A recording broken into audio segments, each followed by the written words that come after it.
Hello friend, this is पिदाहान and you are watching civil engineering basic for you. तो दोस्तों, आज मैं आप लोगों के सामने हाजिर हूँ एक नई वीडियो के साथ। और जिस तरह मैंने इससे पहले एक वीडियो अपलोड की थी स्लेब की स्टील वर्क के बारे में, जो हमारे पास स्टील वर्क का काम हो रहा था, आज ये उसी स्लेब की हमारे पास कंक्रीट पोरिंग का काम स्टार्ट है। तो सबसे पहले हम बीमों की कंक्रीट करेंगे। तो बीमों को हमने 2 पार्ट्स में तकसीम किया है। सबसे पहले जो है हम आधी बीम भरेंगे और उसके बाद हम कंप्लीट बीम भरेंगे। 2 हिस्सों में भरेंगे बीमों को। तो बीमों की कंक्रीट कंप्लीट होने के बाद फिर हम स्लेब की कंक्रीट स्टार्ट करेंगे, जिस तरह हमारे पास अभी स्टार्ट हुई है, आप लोग देख सकते हो। तो इसी तरह जो भी इससे आगे कंक्रीट का काम होगा स्लेब का, वो आप लोगों के साथ वीडियो के ज़रिए शेयर करते रहेंगे। तो आइए देखते। तो इसी तरह सबसे पहले आप लोगों को दिखाते हैं जो हमारे पास कंक्रीट हो रही है, कौन सी रेशियो यूज़ हो रही है। तो ये हमारे पास 1:4 रेशियो स्लैब कंक्रीट के लिए यूज़ हो रही है। ये आप लोगों को दिखाते हैं। जो ये लेबर लगे हुए हैंड रेडी जो है मटेरियल से भर रहा है। तो इसमें ये भी आप लोग देख सकते हो, जब ये लोड उठाया हुआ है, दूसरा लोड जब भरेगा, ये एक हैंड रेडी जो है एक बोरी सीमेंट हो गई, सीमेंट भी डाल दिया और एक सैंड डाल दिया, और 2 इसमें क्रश की रेडी डलेगी, हैंड रेडी। ये आप लोग देख सकते हो, एक सैंड की डल गई, ये 2 क्रश की रेडी डल गई और एक सीमेंट की बोरी। तो ये अभी एक लोड कंप्लीट हो गया। ये 1:4 रेशो हमारे पास यूज़ हो रहा है स्लैब में।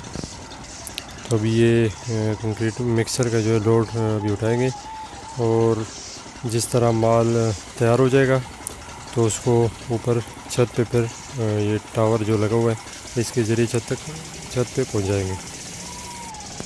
तो इसी तरह अभी ये लोड उठ रहा है, जो अभी आप लोगों को वीडियो के ज़रिए मैंने दिखाया, जिसमें एक बोरी सीमेंट और एक रेडी सैंड और 2 रेडी जो है क्रश की डल गई थी।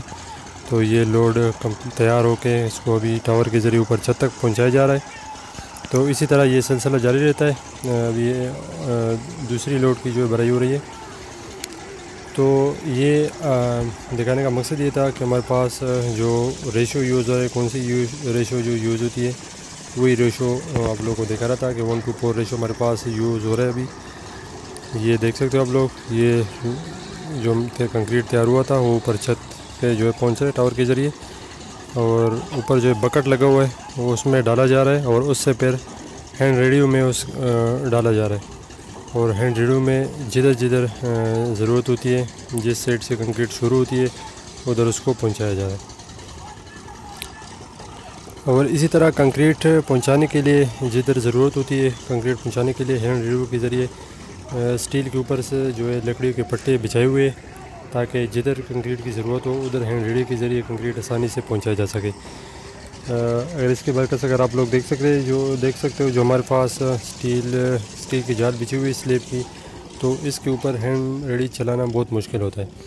और ये जो इलेक्ट्रिक वर्क हो हमारे पास, इलेक्ट्रिक पाइप एंड बक्स वगैरह, ग्लासेस लगे हुए, लाइट ग्लासेस, तो अगर हैंड रेडी इसके ऊपर डायरेक्ट चलाना हो, स्टील के ऊपर डायरेक्ट चल रहा हो, तो इसके टूटने का, डैमेज होने का खतरा होता है। तो इसलिए एक तरतीब से जो है इन्होंने लकड़ी के पट्टे बिछाए हुए, ताकि इसके ऊपर जो है कंक्रीट को जिधर ज़रूरत हो उधर पहुंचाया जा सके।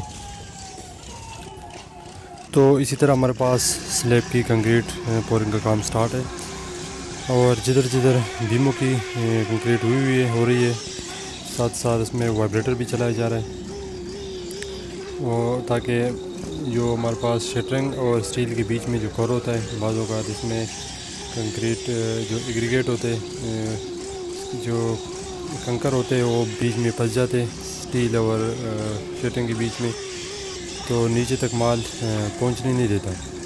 तो इसलिए वाइब्रेटर चलाने के बाद माल जो है नीचे सही तरीके से पहुंच जाता है। इसलिए वक्त पे से वाइब्रेटर चला रहा है,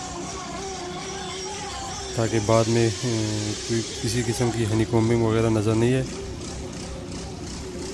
क्योंकि जब शटरिंग खुल जाती है, स्लेब की शटरिंग खुल जाती है, तो जिधर वाइब्रेटर नहीं चला हुआ था, तो उधर कंक्रीट जो है बहुत बुरी नज़र आती है, कंक्रीट की फेस, और उसमें हनी कॉम्बिंग नज़र आती है जगह जगह पे।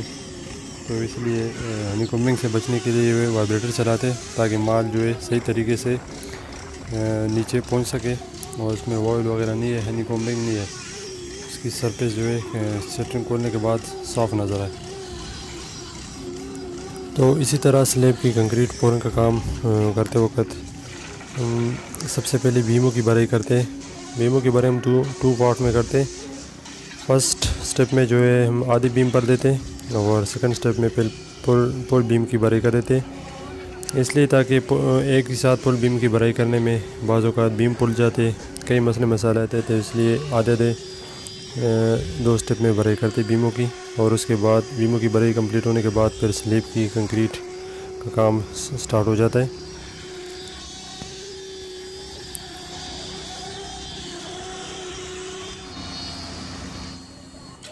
तो इसी तरह हमारे पास स्लैब की कंक्रीट पोरने का काम आधे से ज़्यादा तकरीबन कंप्लीट हो गया है। ये थोड़ी सी काम रहता है। तो ये भी लोग देख सकते हो, माल जो है स्लैब के जरिए डाला जा रहा है, साथ साथ वाइब्रेटर भी चल रहा है। ऊपर की सरफेस जो होती है उसमें भी वाइब्रेटर चला रहा होता है, ताकि जो स्टील के बीच में जो कंकर फंसे होते हैं वो नीचे माल पहुंचने नहीं देता। तो वाइब्रेटर चलने की वजह से माल सही तरीके से नीचे पहुंच जाता है, और माल कंप्रेस होने की वजह से जो है कंक्रीट की स्लैब की सरफेस खोलने के बाद जो है शटरिंग खोलने के बाद सरफेस खूबसूरत नज़र आती है, कोई किसी किस्म की हनी कॉम्बिंग नज़र नहीं आती। तो इस तरह मिस्त्री जो है साथ साथ लगे हुए लेवल भी कर रहे हैं गरमाले से।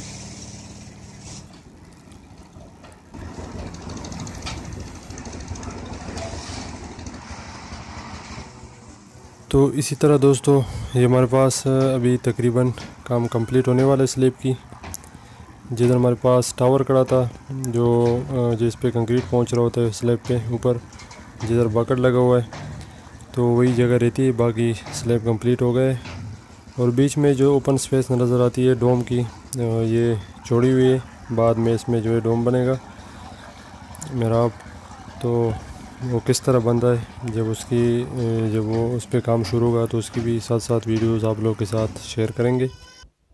तो इसी तरह दोस्तों ये हमारे पास भी स्लैब की कंक्रीट कंप्लीट हो गई है, और इस तरह आगे हमारे पास साइड पे जो भी काम होता जाएगा आप लोगों के साथ उसकी वीडियोस शेयर करते रहेंगे।